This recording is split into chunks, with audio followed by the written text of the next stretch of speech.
नमस्कार, सगळ्यांचं स्वागत आहे. शुभ संध्याकाळ.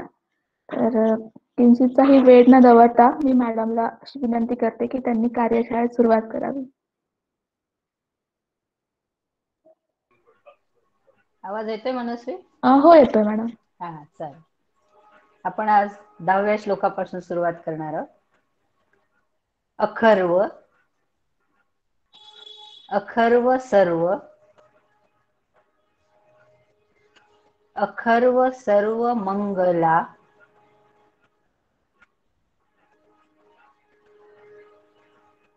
अखर्व सर्व मंगला कला कला कदंब कला कदंब मंजरी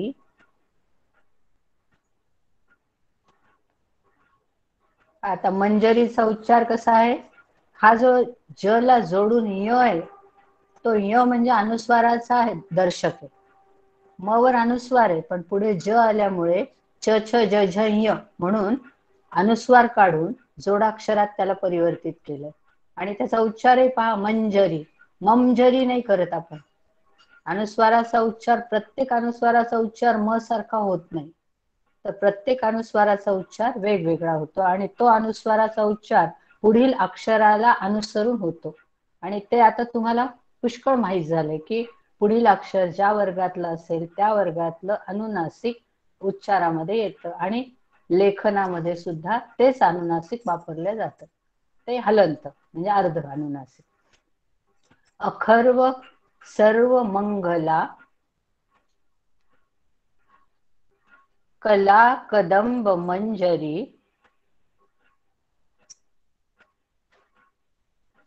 अखर्व सर्व मंगला कला कदंब मंजरी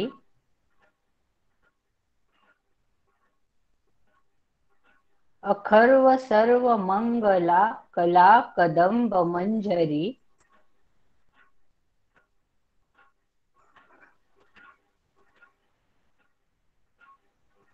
रसप्रवाह. स नंतर आलेल्या जोडाक्षरामुळे स वर आघात येणार आणि तो आघात कसा? प कडे उच्चार जाणारा आघात असेल तो. रसप्रवाह माधुरी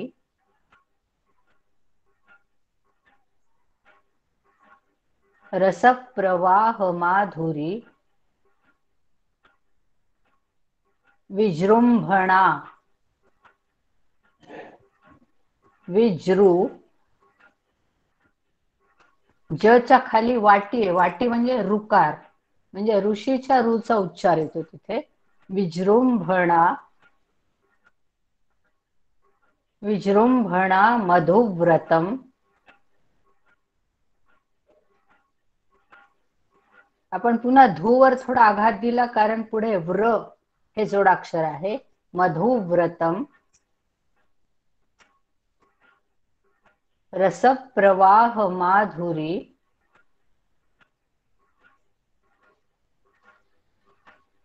विजृंभणा मधुव्रतम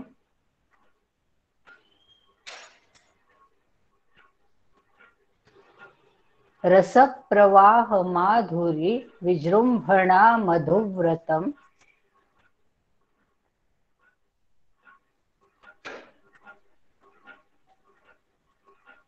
स्मरांतकम. क वरील अनुस्वाराचा उच्चार म सारखा पुढे आलेल्या प अक्षरामुळे प फ ब भ म म्हणून क वरच्या अनुस्वाराचा उच्चार म सारखा. स्मरांतकम पुरांतकम भवांतकम मखांतकम. प्रत्येक अनुस्वाराचा उच्चार इथे म सारखा आहे कारण पुढील अक्षरे ज्या आहेत ती सगळी प वर्गातली आहेत. प भ आलंय पुढे पुढे म आलंय. ही सगळी अक्षर प वर्गातली असल्यामुळे प्रत्येक अनुस्वाराचा उच्चार म सारखा. स्मरांतकम पुरांतकम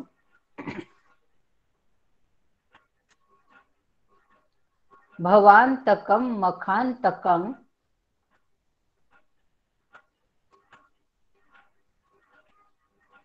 पहा या ठिकाणी दोन प्रवाह आहेत.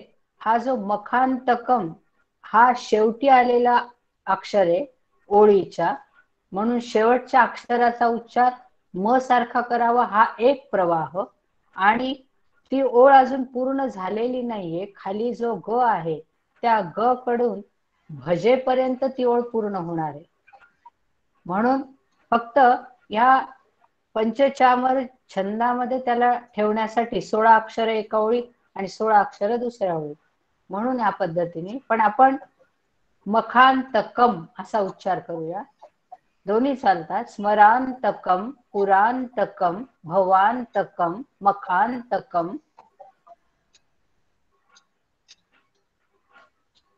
सगळ्या अनुस्वाराचा उच्चार म सारखा.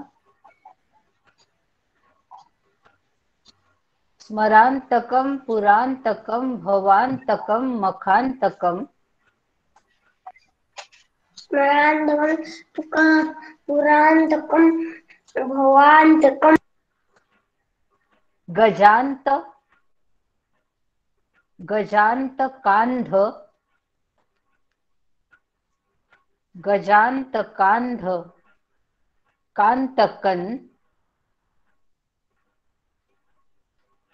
गजांत पुढे आहे कांध आणि पुढे आहे पुन्हा कांत आणि मग क वर अनुस्वार आहे. त्या अनुस्वाराचा उच्चार न सारखा पुढे आलेल्या त या अक्षरामुळे. त थ द ध न, म्हणून क वरच्या अनुस्वाराचा उच्चार आपण न सारखा करणार. गजांत कांध कांतकन.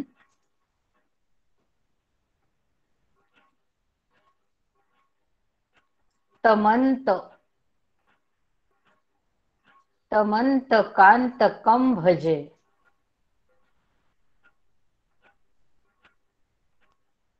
तमंतकांतकम भजे. भजेच्या अलीकडचा जो क आहे त्यावरच्या अनुस्वाराचा उच्चार म सारखा नियमानुसार. गजांतकांधकांतकन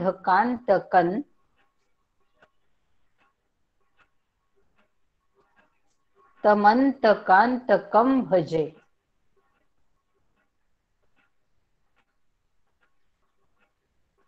गजांतकांधकांतकन तमंतकांतकम भजे.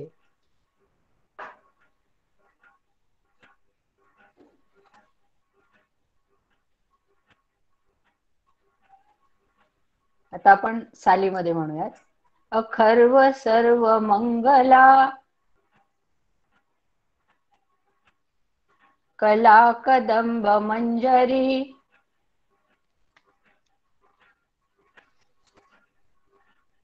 अखर्व सर्व मंगला कला कदंब मंजरी.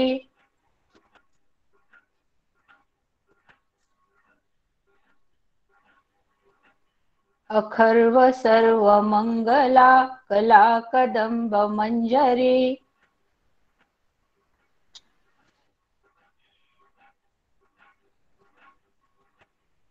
रस प्रवाह माधुरी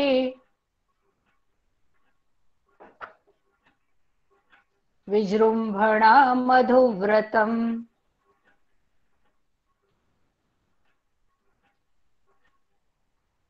रस प्रवाह माधुरी विजृंभणा मधुव्रतम.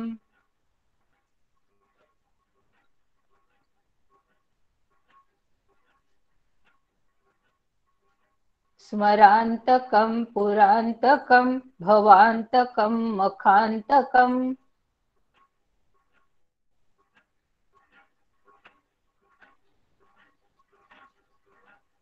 स्मरांतकम पुरांतकम भवांतकम मखांतकम.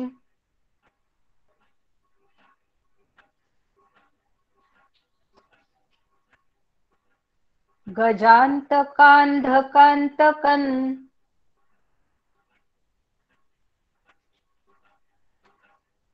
तमन्तकान्तकं भजे।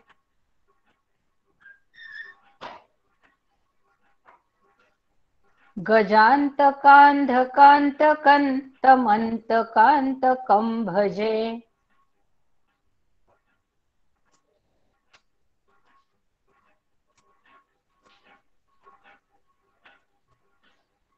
अखर्व सर्वमङ्गला कलाकदम्ब मञ्जरी।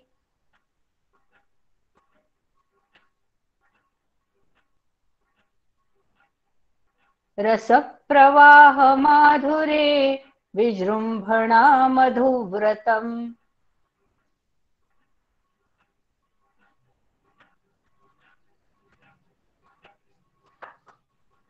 स्मरान्तकं पुरान्तकं भवान्तकं मखान्तकम्।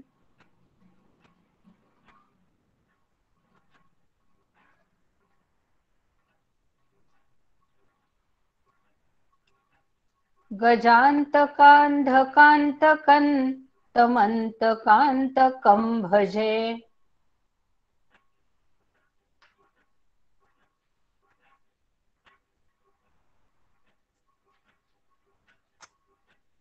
अखर्व सर्वमङ्गला कलाकदम्ब मञ्जरी।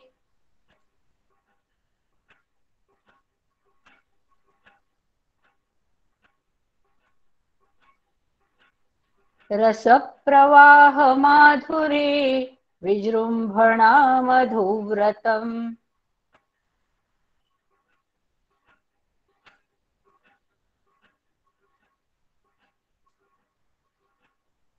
स्मरान्तकं पुरान्तकं भवान्तकं मखान्तकम्।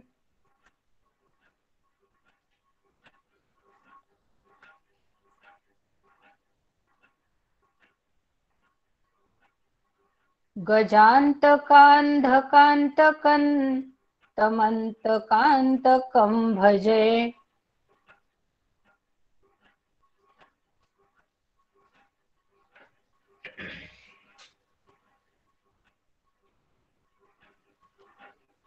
अखर्व सर्वमङ्गला कलाकदम्ब मञ्जरी। रसप्रवाह माधुरे विजृम्भणा मधुव्रतम्। स्मरान्तकं पुरान्तकं भवान्तकं मखान्तकम्। गजान्तकान्धकान्तकं तमन्तकान्तकं भजे। पुढचा श्लोक। जयत्व जयत्वदभ्र जयत्वदभ्र जयत्वदभ्र जयत्वदभ्र विभ्रमः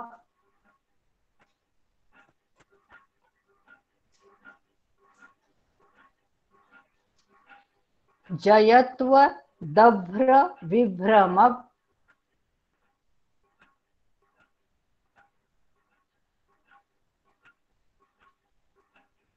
या ठिकाणी द च्या पुढे भ्र आहे म्हणून द वर आघात दिला आपण दभ्र।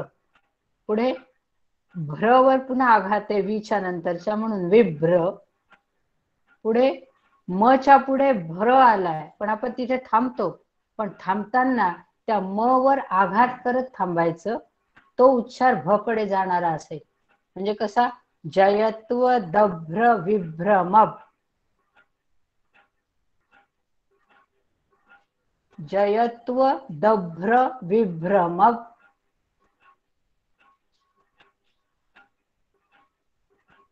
जयत्व दभ्र विभ्रम।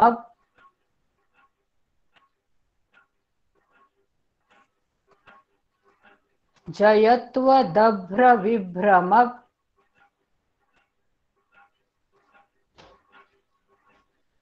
पुढचं घेऊ आता भ्रमद।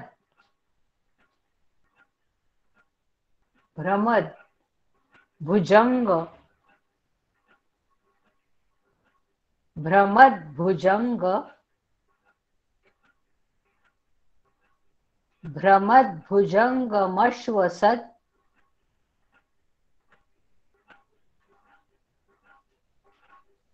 आता या सच्या पुढे तुम्हाला द दिसत नाहीये आणि तरीही मी उच्चारामध्ये द वापरला, कारण खालच्या ओळीत जर तुम्ही पाहिलं तर तो द जो हलंत आलेला आहे किंवा काहींच्या याच्यात द्वी असा आलेला असेल, त्यातला द आपण मश्वसद बरोबर घेतला आणि राहिलेला वी आपण खालच्या ओळीच्या पुढे नेलं, म्हणजे विनिर्गमत. म्हणून हा जो द आहे तो द तुमच्याजवळ लिहिलेला तो काटून टाका आणि श्वस च्या नंतर द लिहून घ्या, म्हणजे उच्चारामध्ये तुम्हाला सोयीचं होईल. आता आपण पुन्हा एकदा हे करूया. जयत्व दभ्र विभ्रम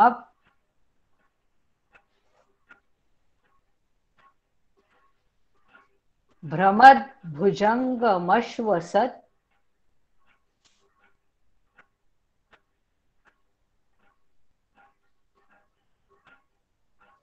सारखे सारखे अक्षर आलेले आहेत, खूप काळजीपूर्वक एक एक अक्षराला पुढे न्यावं लागेल. जयत्व दभ्र विभ्रम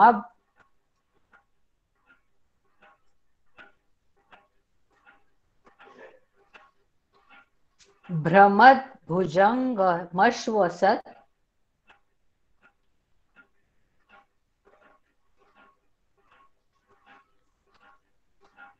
आता जर तुमच्या जवळच्या ह्याच्यामध्ये द हलंत आणि वी असेल तर प्रश्न नाही, तो द आपण वर नेलाय. पण कुणाच्या पुस्तकामध्ये जर द ला व जोडून पहिली वेलांटी दिलेली असेल तर असं लक्षात घ्या की त्यातला जो पूर्ण दिसणारा द आहे तो हलंत आहे आणि लटकणारं व आहे ते पूर्ण आहे. म्हणून त्या हलंत द ला आपण मश्वसत बरोबर घेतलं आणि राहिलेला जो व आणि वेलांटी आहे तो आहे वी, आणि वी ला आपण पुढे नेऊन विनिर्गमत विनिर्गमत क्रमस्फुरत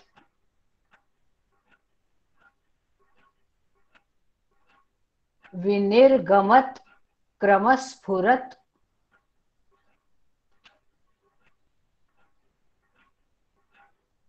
हा जो त अर्धा दिसतोय क्र च्या अलीकडे आणि पुढच्या क च्या अलीकडे, त्याचा उच्चार अर्धाच करायचा. कसा? विनिर्गमत क्रमस्फुरत. कुठे जाते जीभ? वरच्या दाताच्या मागच्या बाजूला आपली जीभ टेकते. ती क्षणभर जर तिथे ठेवली तर तुमचा उच्चार हलंत बरोबर येतो. विनिर्गमत क्रमस्फुरत.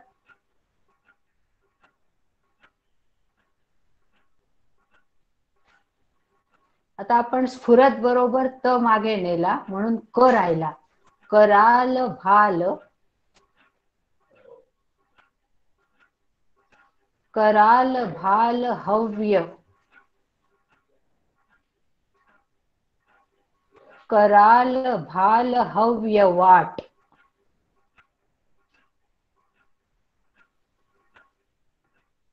कराल भाल हव्य वाट. हा जो ट आहे शेवटचा तो ट सुद्धा हलंत आहे. त्या ट चा उच्चार हव्य वाट. आपली जीभ अशी मुडपली जाते आणि टाळूच्या तिकडे लागते थोडीशी. हव्य वाट. विनिर्गमत क्रमस्फुरत विनिर्गमत क्रमस्फुरत कराल भाल हव्य वाट.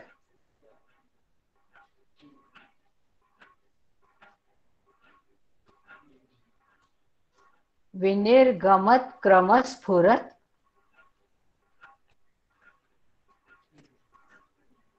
कराल भाल हव्य वाट.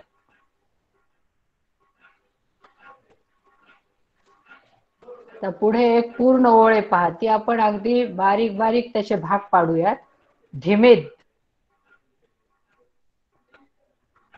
धिमिद पुन्हा धिमिद. द चा उच्चार आहे हलंत दोनदा. धिमिद धिमिद आता पुन्हा धिमी आहे, पण पुढे ध आलेले पहा, ध्व मधला. त्या ध ला आपल्याला अर्धा करून घ्यायचा आहे. धिमीत धिमीत धिमीत ध्वनन.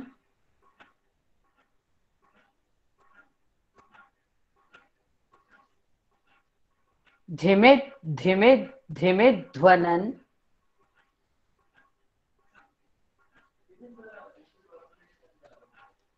त्या ध्वनन मध्ये आपण न अर्धा घेतला, राहिला मृ, म्हणून मृदंग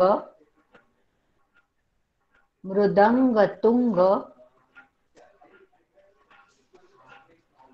मृदंग तुंग मंगलत.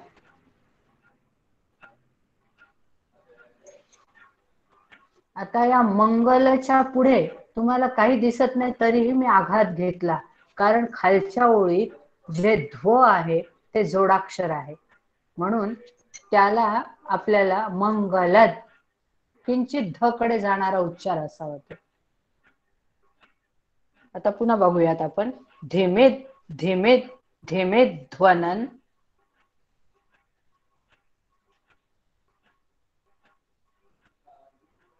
मृदंग तुंग मंगलत.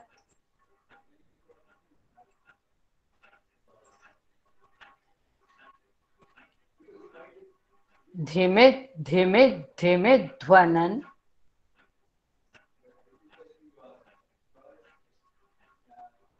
मृदंग तुंग मंगलत.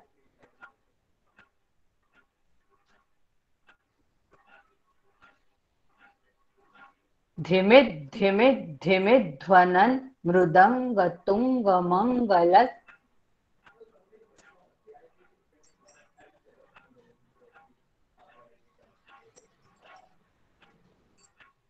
धिमीत धिमीत धिमीत ध्वनन. मृदंग तुंग मंगलत.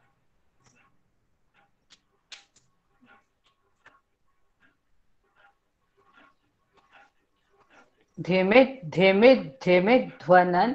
मृदंग तुंग मंगलत.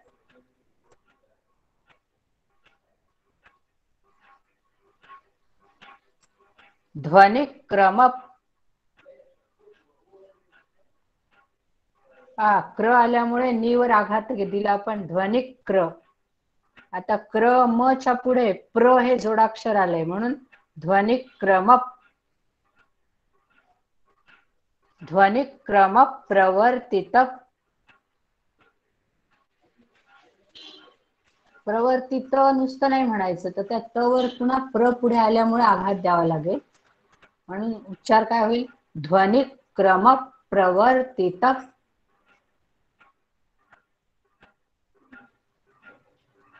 ध्वनि क्रम प्रवर्तित.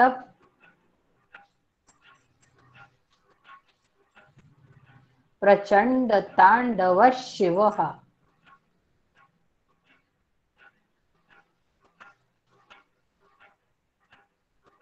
प्रचंड तांडव शिव.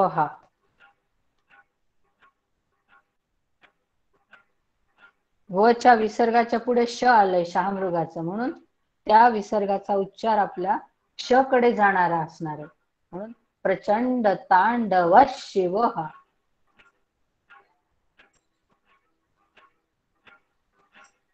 ध्वनि क्रम प्रवर्तित.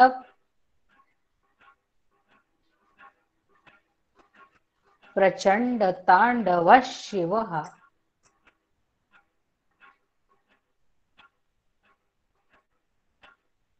ध्वनि क्रम प्रवर्तित. प्रचंड तांडव शिव.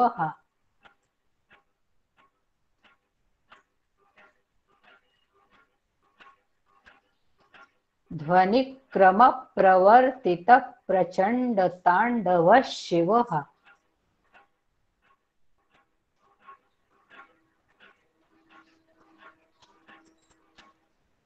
आता चालीत म्हणूया आपण. जयत्वदभ्र विभ्रम.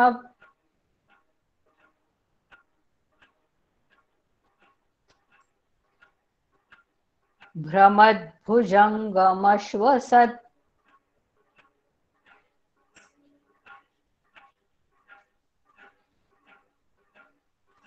जयत्वदभ्रविभ्रमभ्रमद्भुजङ्गमश्वसत्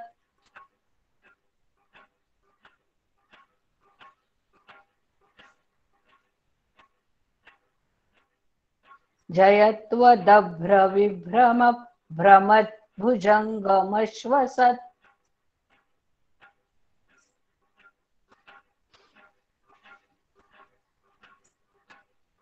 विनिर्गमत्क्रमस्फुरत्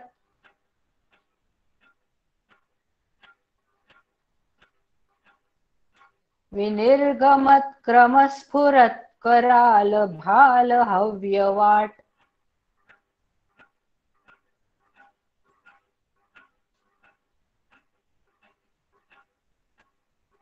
विनिर्गमत्क्रमस्फुरत् कराल भाल हव्यवाट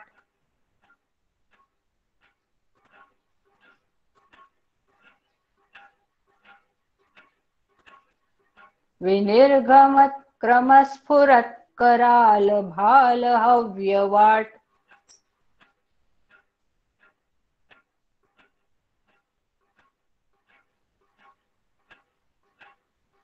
धिमिद्धिमिद्धिमिध्वनन्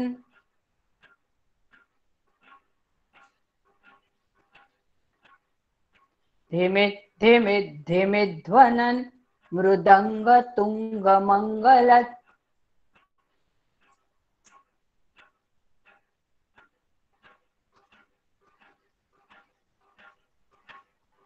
धिमिद्धिमिद्धिमिध्वनन् मृदङ्गतुङ्गमङ्गलत्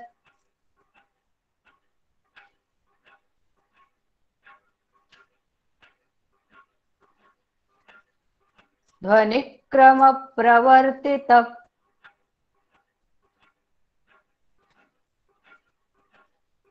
ध्वनिक्रमप्रवर्तितः प्रचण्डताण्डवः शिवः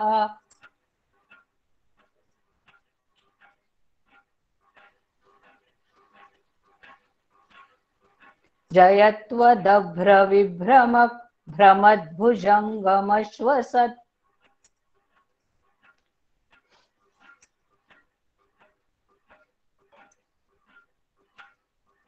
विनिर्गमत्क्रमस्फुरत् कराल भाल हव्यवाट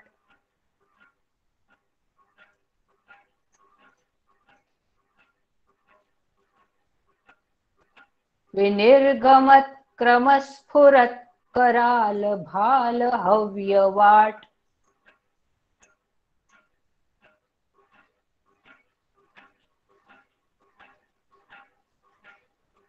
धिमिद्धिमिद्धिमिध्वनन्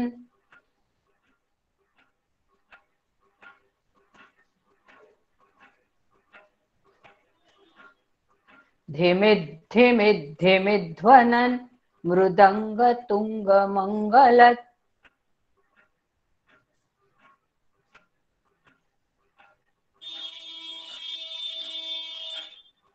धिमिद्धिमिद्धिमिध्वनन् मृदङ्गतुङ्गमङ्गलत्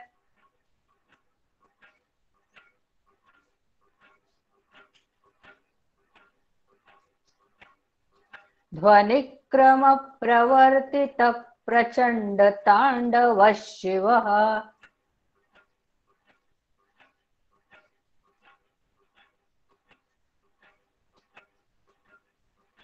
ध्वनिक्रमप्रवर्तितः प्रचण्डताण्डवः शिवः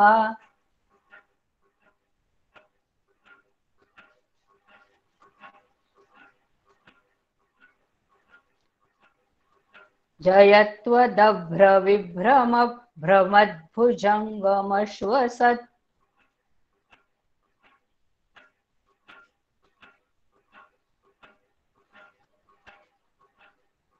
विनिर्गमत्क्रमस्फुरत् कराल भाल हव्यवाट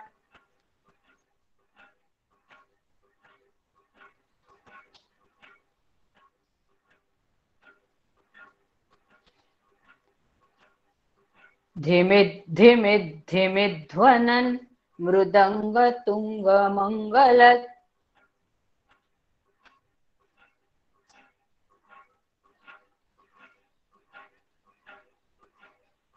ध्वनिक्रम प्रवर्तित प्रचंड तांडव शिवः।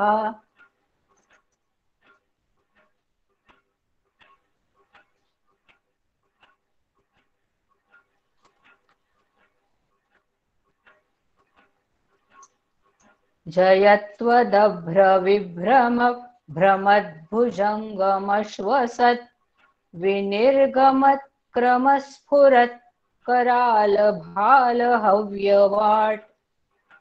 धिमिद्धिमिद्धिमिध्वनन् मृदङ्गतुङ्गमङ्गलत् ध्वनिक्रम प्रवर्तित प्रचंड तांडव शिवः। पुढचा श्लोक। दृशद्विचित्र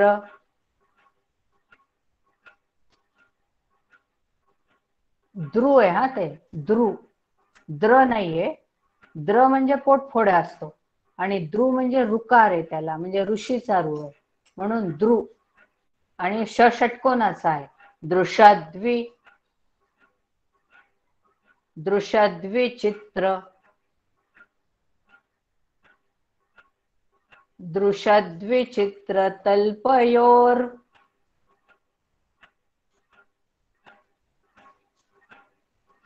दृशद्विचित्र तल्पयोर।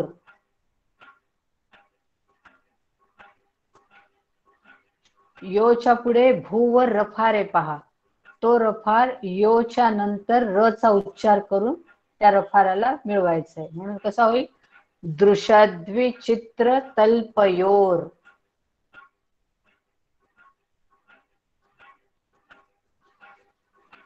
आता भू राहिला पुढे, म्हणून आपण भुजंग, भूला पुढे नेऊन भुजंग,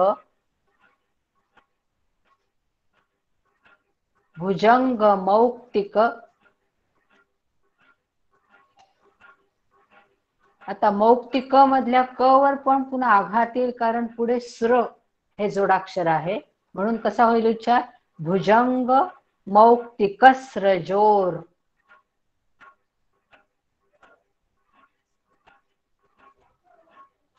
भुजंग मौक्तिक स्रजोर।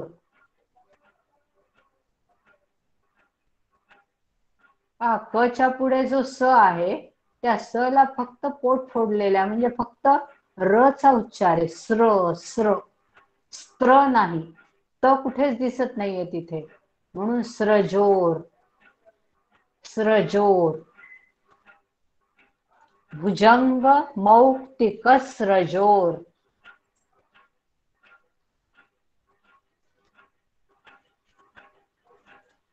दृशद्विचित्र तल्पयोर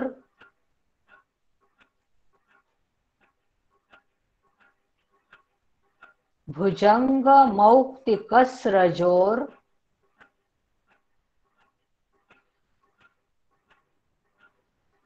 हा जो स्रजोर आहे तो सुद्धा र अर्धा आहे, म्हणून स्रजोर। आपली जीभ थोडीशी मध्ये हे राहते, तिथेच ठेवा क्षणभर। स्रजोर र नाही येते, स्रजोर, पाय लंगडा आहे र चा, तसाच उच्चार करायचा। भुजंग मौक्तिक स्रजोर।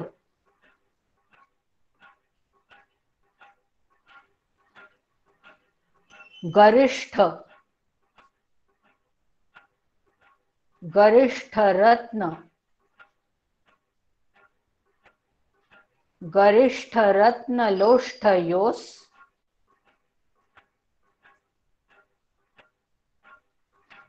योच्या पुढे विसर्ग आहे आणि पुढे स सशाचा आलाय उकार घेऊन सु, म्हणून त्या विसर्गाचा उच्चार आपण स मध्ये मिळवणार आहोत, म्हणून काय झालं गरिष्ठ रत्न लोष्ठ योस।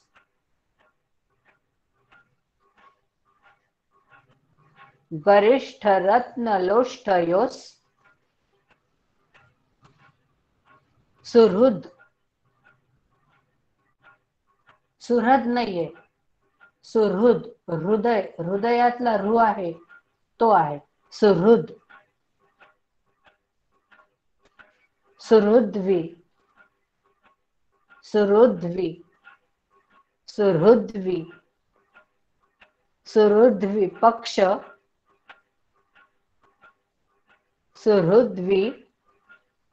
सुहृद्विपक्ष पक्षयो.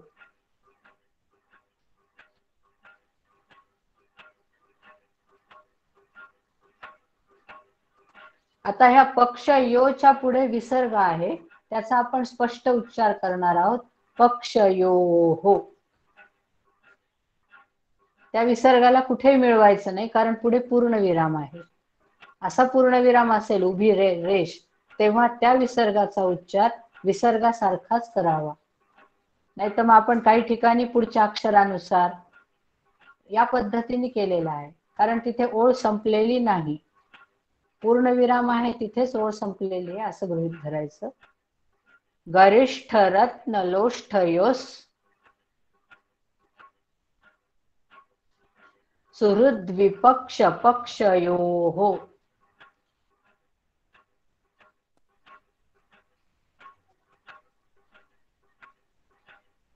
गरिष्ठ रत्न लोष्ठयोस् सुहृद्विपक्ष पक्षयोः.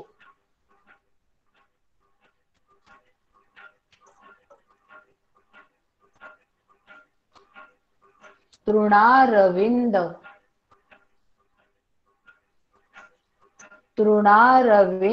चक्षुषो.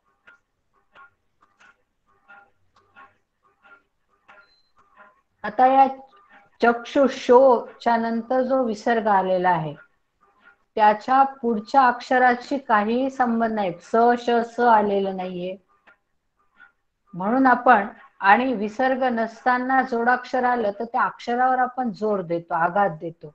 पण इथे आलाय विसर्ग, म्हणून त्या विसर्गाचा उच्चार आघात दिल्यासारखा. म्हणून चक्षुषो.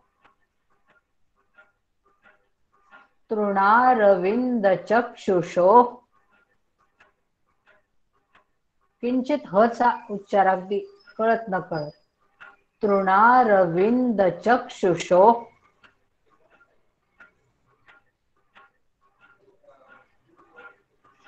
प्रजामही महेंद्रयोः.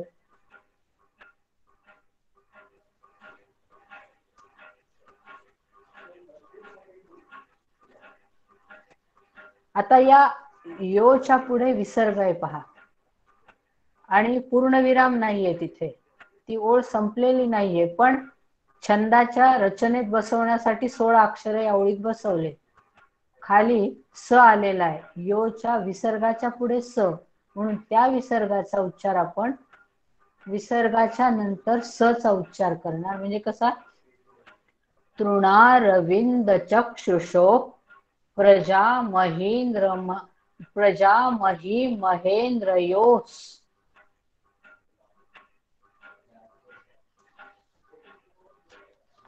तृणारविंद चक्षुषो प्रजामही महेंद्रयोस्.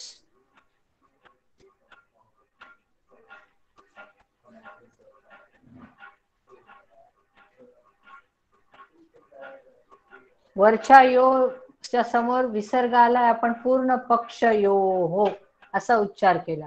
पण खालच्या याच्यामध्ये मात्र खाली समप्रवृत्तिक मधला जो स आहे त्याच्यासारखा आपल्याला उच्चार करायचा, स सारखा. म्हणून तृणारविंद चक्षुषो प्रजामही महेंद्रयोस्.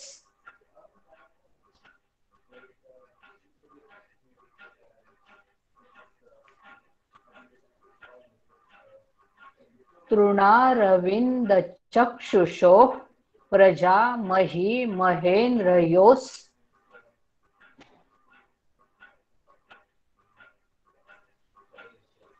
समप्रवृत्तिकः कदा.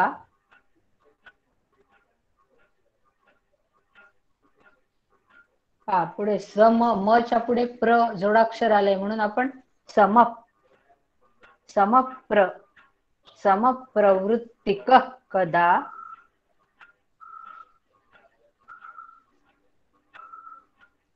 समप्रवृत्तिकः कदा सदाशिवं भजाम्यहम्.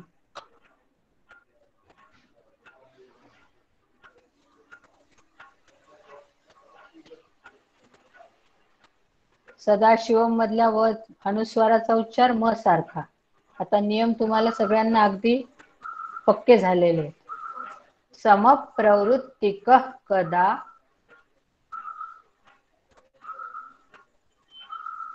सदाशिवं भजाम्यहम्.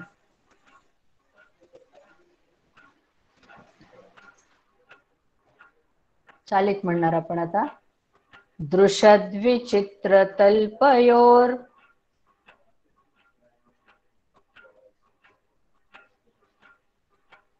भुजंगमौक्तिकस्रजोर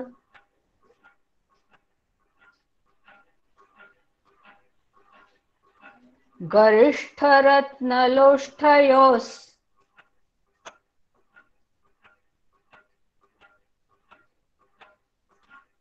सुहृद्विपक्षपक्षयोः.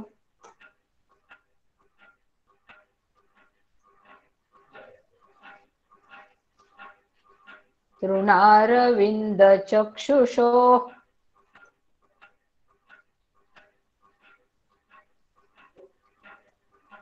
प्रजामही महेन्द्रयोस्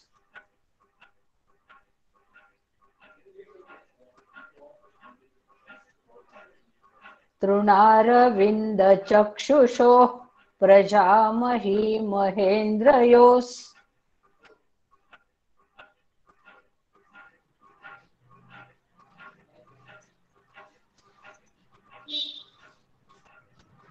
समप्रवृत्तिकः कदा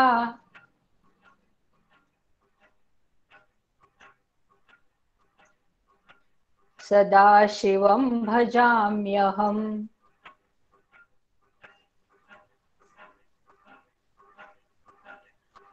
समप्रवृत्तिकः कदा सदाशिवं भजाम्यहम्.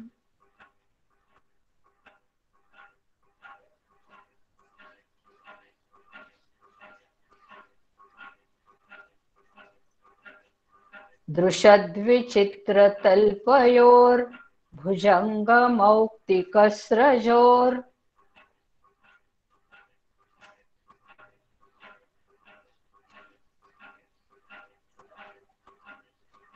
गरिष्ठरत्नलोष्ठयोस् सुहृद्विपक्षपक्षयोः.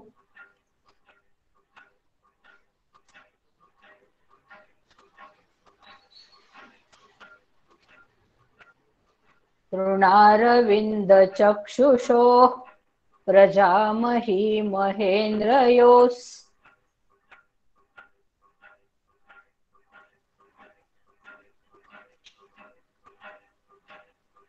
समप्रवृत्तिकः कदा सदाशिवं भजाम्यहम्.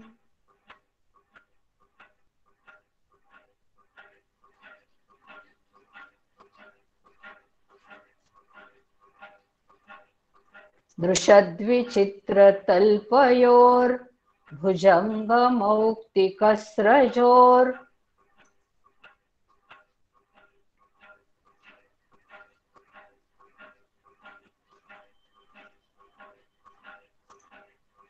गरिष्ठरत्नलोष्ठयोस् सुहृद्विपक्षपक्षयोः.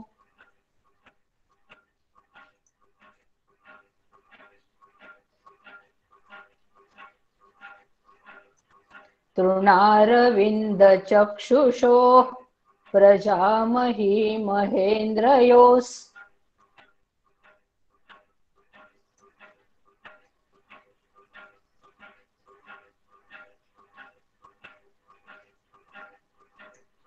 समप्रवृत्तिकः कदा सदाशिवं भजाम्यहम्.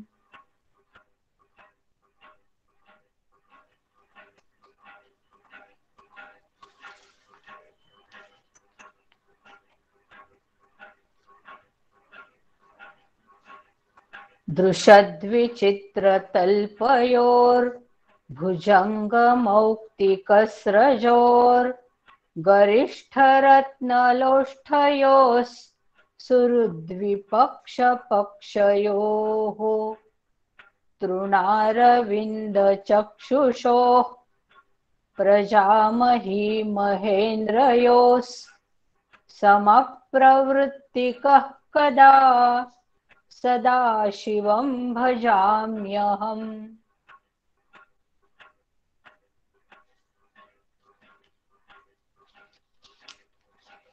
आता पूर्ण घेऊयात आपण आज शिकलेले. मी म्हणते तुम्ही म्यूट होऊन बरोबर म्हणत चला. अखर्व सर्व मंगला कला कदंब मंजरी रस प्रवाह माधुरी विजृंभणा मधुव्रतम् स्मरान्तकं पुरान्तकं भवान्तकं मखान्तकं गजान्तकान्धकान्तकं तमन्तकान्तकं भजे. जयत्वदभ्रविभ्रम भ्रमद्भुजङ्गमश्वसत् विनिर्गमत्क्रमस्फुरत् कराल भाल हव्यवाट धिमिद्धिमिद्धिमिध्वनन् मृदंग तुंग मंगलत् ध्वनिक्रम प्रवर्तित प्रचंड तांडव शिवः दृशद्विचित्र तल्पयोर भुजंग मौक्तिकस्रजोर गरिष्ठरत्नलोष्ठयोस् सुहृद्विपक्षपक्षयोः तृणारविन्दचक्षुषोः प्रजामही महेन्द्रयोस् समप्रवृत्तिकः कदा सदाशिवं भजाम्यहम्. बरं, आज झाले 3 श्लोक. धन्यवाद मॅडम. कुणाला काही डाऊट असेल तर त्यांनी चॅट बॉक्स मध्ये डी लिहावा.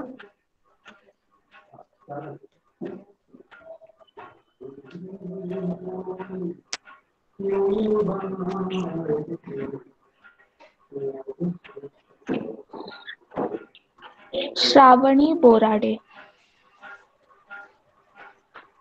श्रावणी बोराडे जी. हॅलो. हा बोला. 12व्या पॅराग्राफ मध्ये सदाशिवम आहे का सदाशिवम आहे? सदाशिवम. सदा पीडीएफ मध्ये सदाशिवम लिहिलं. हो का? मग त्याला बरोबर करून घ्या. सदाशिव. सदाशिव हे शंकराचं नाव आहे. आणि नेहमी कल्याण करणारा. हा, आघात कसा घ्यायचा आणि कधी घ्यायचा? हा, आघात म्हणजे आता आघात कसा घ्यायचा, पुढे जर जोडाक्षर आलं तर मागील शब्दावर आघात येतो. समजा आपण म्हटलं की समजा असं आहे, तुझं नाव काय? श्रावणी. समजा जोडाक्षर पुढे असलेलं एखादं नाव सांग. श्रद्धा. बघ तू, श्रद्धा. आपण श्रद्धा म्हणतो का? श्रद्धा नाही. श्रवर आपोआपच आघात येतो पहा. श्रद्धा. विद्या. विद्या म्हणताना वी वर आपोआप आघात येतो, कारण पुढे द्या हे अक्षर जोडाक्षर आहे. म्हणून आपण रोजच्या जीवनामध्ये जे शब्द वापरतो ना, ते लक्षात आण, आपोआप लक्षात येईल तुझ्या. थँक्यू. धन्यवाद श्रावणीजी. सुभाष वाघ. सुभाष वाघ जी. हॅलो. ही बोला. ती शंका होती सदाशिवमची. हा, ते हे झालं असेल. सदाशिवमच आहे. सदाशिव हे शंकराचं नाव आहे. ठीक आहे, तीच होती शंका. थँक्यू. धन्यवाद. वनमाला ठाकूर.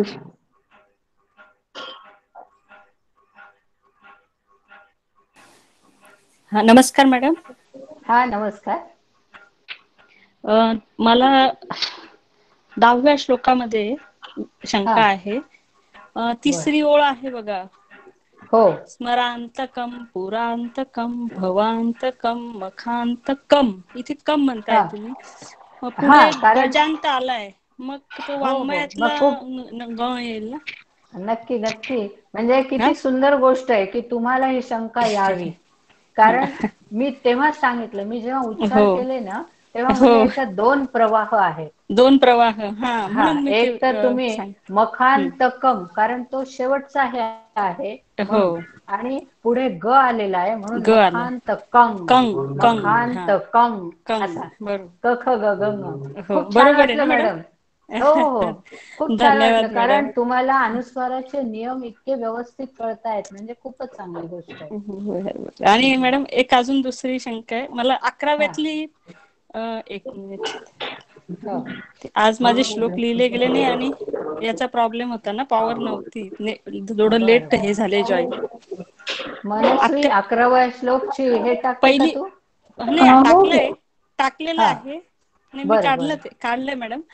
हा त्याची पहिली ओळ आणि दुसरी ओळ मला हे करून दाखवा. हा, नाही तर बघा पूर्णच हे घ्या, सांगू 11वं. का? बरं. हा हा, ते ऐकायला नाही आलं व्यवस्थित. हा, हो, मग पूर्ण. मी बोलते, तुम्ही हा, ऐका फक्त. हो, हा, आहे माझ्याकडं, बोला. मग शब्दात बोलू का चालीत बोलू? चालीत बोला, पूर्ण हा, घ्या. बर. धिमे धिमे धिमे ध्वनन नाही, मृदंग. पहिल्या ओळीपासून मॅडम. अरे सॉरी हा. पूर्ण हो घ्या. हो, 11वा श्लोक ना. चालेल. 11वा पूर्ण. जयत्वदभ्र विभ्रम भ्रमद्भुजंगमश्वसत् विनिर्गमत्क्रमस्फुरत् कराल भाल हव्यवाट धिमित धिमित धिमित ध्वनन् मृदंग तुंग मंगलत् ध्वनिक्रम प्रवर्तित प्रचंड तांडव शिव. हा, बरोबर. मंगल नंतर धचा आघात थोडा घेतलाय ना, ल वरती, हा मंगलच्या हा हो, तिसऱ्या ते ओळीत. जोडाक्षर आल्यामुळे. बरोबर, हा, जोडाक्षर ध्वनी आलं ना. आल्यामुळे. आणि हो. धीमीत तिथे पण ध्वनन. ध घेतलेला आहे तो. हा, हो हो ध्वनन, हो, हा, अगदी. तो पण ध हो घेतला आणि नंतर ध्वनन घेतलाय. हो बरोबर. ओके, धन्यवाद मॅडम. हो, खूप चालेल. खूप धन्यवाद. धन्यवाद वनमालाजी. वैशाली देशपांडेजी. एक मिनिट, बोलू नकोस. वैशाली देशपांडेजी, माझा आवाज तुमच्यापर्यंत पोहोचतोय का? हॅलो. हॅलो. हा हा, हा, बोला. बोला. मॅडम, मला एक विचारायचं होतं की हा आपण जेव्हा पुढच्या शब्दामध्ये स आल्यानंतर मागच्या शब्दावर स असा आघात घेतो, हो तर हो हे उष्म शब्द आणि अंतस्थ शब्द जे आहेत, तर त्याच्यावर हा हा सगळ्यांना असे आघात येतात का फक्त स असल्यानंतरच मागच्या शब्दावर स हो, आघात येतो? स असल्यावरच. स, श आणि षटकोनाचा श जर विसर्गाच्या नंतर आले तर त्याचा उच्चार त्या स श श सारखा होतो. अच्छा. जसं पहा, तांडव शिव. तांडव 11व्या श्लोकातले शेवटचे शब्द पहा, तांडव आहे आणि शिव आहे. पण आपण काय केलं उच्चार? व ला विसर्ग आला आणि पुढे श आला, म्हणून आपण म्हणलो हा, आपण श घेतो. शिव. बरोबर.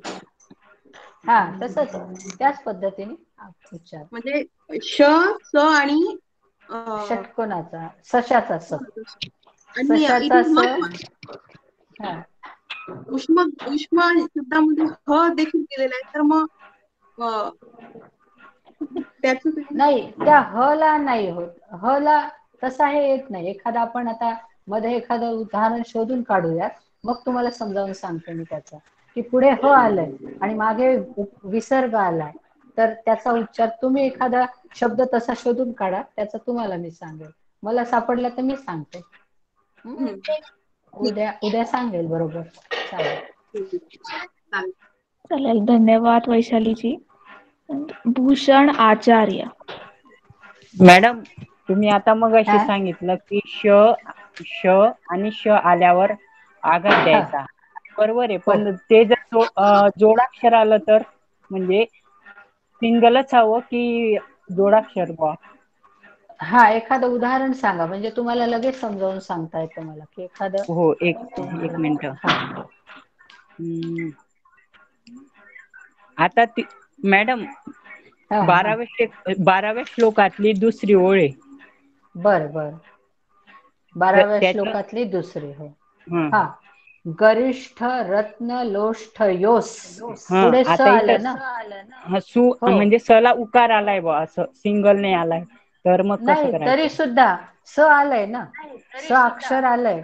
तर हा हा आपल्या संस्कृत हा मध्ये कसं आहे की वर्ण विग्रह केला जातो. जशी आपली बाराखडी असते ना, की आपण का हम्म का क हा शब्द जर म्हणला तर क हलंत अधिक आ अधिक क अधिक अ असा त्याचा वर्ण विग्रह होतो. पहा, म्हणजे एक एक वर्ण बाजूला काढला जातो. त्यानुसार हा जो सु आहे तो कसा आहे, स अधिक उ, म्हणजे आधी स आलेलं आहे म्हणून त्या स सारखा उच्चार घ्यायचा. सुचा हे नाही, नंतर उकार लागला त्याला. हो बरोबर हो आहे हो. की नाही? आधी हा, स येईल आणि नंतर उ येईल मॅडम, बरोबर. हा, म्हणून असं. थँक्यू.